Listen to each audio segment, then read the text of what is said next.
সপ্তম দফা লোকসভা নির্বাচনের মহাযজ্ঞ চলছিল। আজ সপ্তম দফা অর্থাৎ শেষ দফা।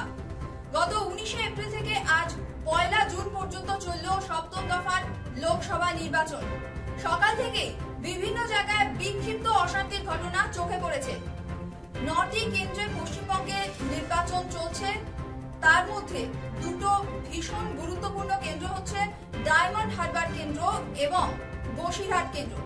আর এই বসিরহাট কেন্দ্রের মধ্যে রয়েছে সন্দেশখালী, যেটা কিনা চর্চার একদম কেন্দ্রবিন্দুতে ছিল প্রথম থেকেই। ডায়মন্ড হারবার কেন্দ্র থেকে দাঁড়িয়েছেন তৃণমূলের সর্বভারতীয় সাধারণ সম্পাদক অভিষেক বন্দ্যোপাধ্যায়। অভিষেক বন্দ্যোপাধ্যায় সকালবেলায় ভোট দিয়ে বেরিয়েছেন এবং তিনি মিডিয়াকে জানিয়েছেন তিনি কিন্তু জয় নিয়ে যথেষ্ট আশাবাদী। বরাবরের মতোই তার অভিযোগের তীর বিজেপির বিরুদ্ধে। তিনি কেন্দ্রীয় বঞ্চনা, মূল্যবৃদ্ধির নানান রকম বিষয় নিয়ে অভিযোগ জানিয়েছেন বিরোধী পক্ষকে।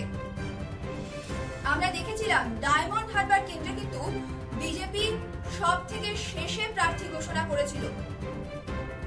আরো একটি কেন্দ্রের কথা আপনাদের জানাই, বসিরহাট কেন্দ্রের মধ্যে রয়েছে সন্দেশখালী, যেটা কিনা চর্চার একদম কেন্দ্রবিন্দুতে ছিল প্রথম থেকেই। সন্দেশখালীর বাঘ শেখ শাহজাহান প্রথমে ফেরার ছিলেন, তারপর তাকে গ্রেফতার করা হয়।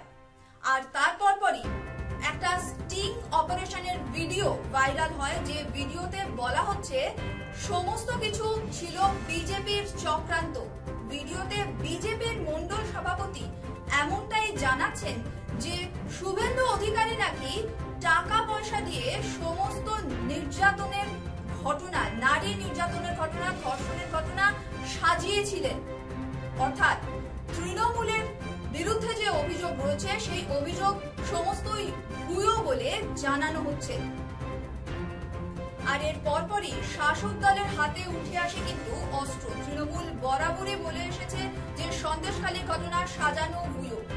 এই ভাইরাল ভিডিও আসার পরপরই তৃণমূল কিন্তু আরো একটা নতুন অস্ত্র পেয়ে যায় বিজেপির বিরুদ্ধে। সন্দেশখালীর ভাগ্য কি হতে চলেছে সেদিকে আমাদের চোখ থাকবে। 4 জুন নির্ধারিত হবে কার হাতে যাবে জয়ের ব্যাটন।